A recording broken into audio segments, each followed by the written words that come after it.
Welcome back. Thank you for joining me for another office visit. In a previous visit, we discussed something that I borrowed a phrase from another instructor and termed it the main event. And as you may recall, the thing that we called the main event was the significant experience of learning how to overcome adversity. So overcoming adversity is what we termed the main event. Now, there might be a bit of a that might give a bit of a incorrect perception to you, like overcoming adversity is just this major thing. I got this life-threatening illness and I overcame it, or this one event that we meet up with one day that we made these great heroic efforts and the right choices and put everything into it, and we overcame this singular event that was pivotal and changed the future of our lives. Now, that could happen, but more often than not, this main event or overcoming adversity is likely to be an event that recurs over and over. So the main event happens iteratively, like a process. And I want you to think about it that way as we discuss this. I'm going to pose a question. If overcoming adversity is the main event, then who is your foe in this conquest? What is your greatest enemy, the greatest threat to your success in overcoming adversity? Think about it for just a moment. I think it's really pretty simple. I'm going to propose that your greatest threat is quitting. That is the temptation. And the real danger is that you may not even recognize this enemy called quitting. Quitting comes in many disguises. Beware of this well-disguised enemy. To help you, I'll describe a few of quitting's disguises. Sometimes quitting looks like sleeping in too long. Do it enough, and you have given in to the enemy. It catches up. Finals week arrives. You didn't just fail at the end. You quit all along the way, by sleeping in every day. Quitting merely slithered out of its disguise and revealed its ugly self clearly to you when you sat down to take the final. Why would we sleep in until lunch? I know what happens. I know it's not uncommon. You probably have roommates that do it, and you might be in that habit as well. But one of the reasons that we might sleep in until lunch is because we had so much fun the night before. I wanted to stay up. Not taking charge of your own weakness or boredom. Not understanding that short-term sacrifice leads to long-term benefits. That is a slick disguise of quitting. You may be quitting without really even knowing it. Some of you quit by not taking opportunities. Some of you quit by not believing in yourselves and then not reaching out to those who can help you see the real you.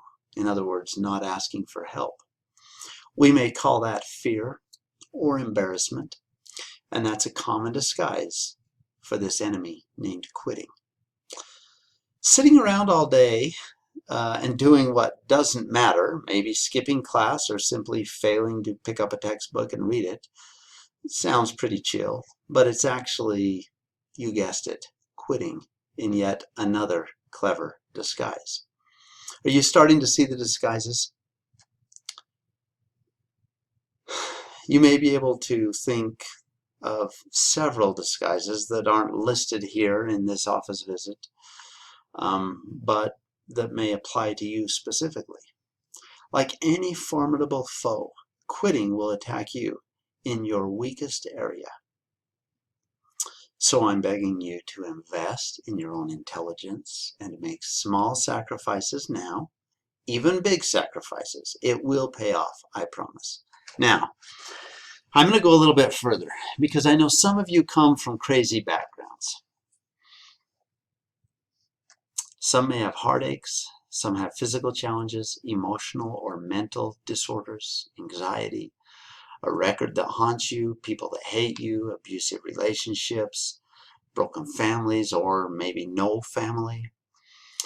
I don't pretend to understand your pain and your challenges, but I do know that learning to recognize and deal with the temptation to quit can benefit you no matter your situation. Some of you come from cultures and environments that most of us have never imagined, let alone experienced. Some are plagued with doubt. In fact, if you're wondering if you even belong in college, I've got news for you. You're not alone. You are not alone.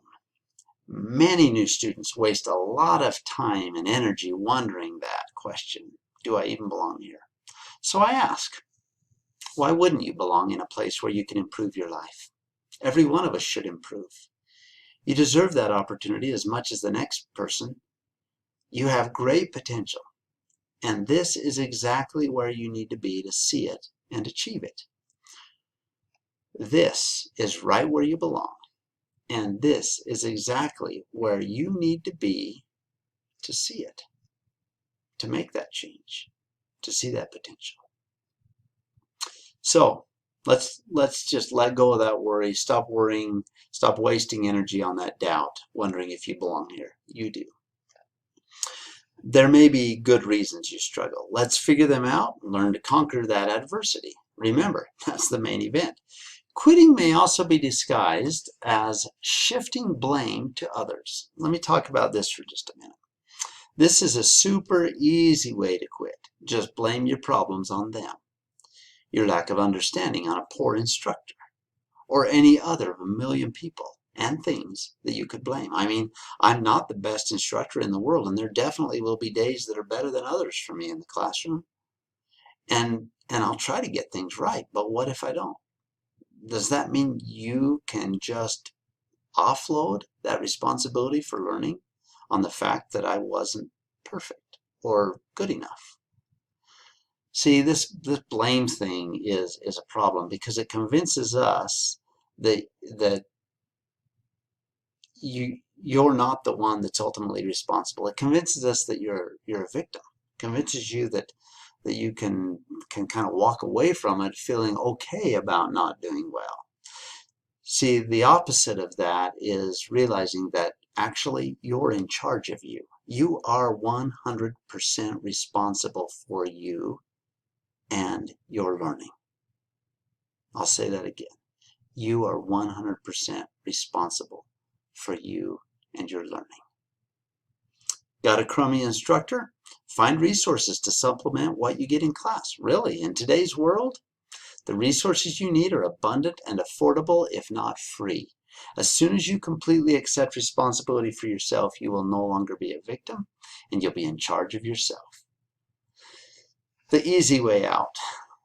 That's another disguise. Perhaps the most well-camouflaged disguise of all. Each time you take the easy way out, you're building a habit of quitting. Remember, quitting is the enemy. Now, you have an idea of what quitting looks like. I've invited you to think about if it may look like something different in your own life. I believe you're capable of beating the enemy. And I'll just repeat that again. Whatever you thought about as the enemy, this disguise that quitting is wearing, I believe that you are capable of beating the enemy.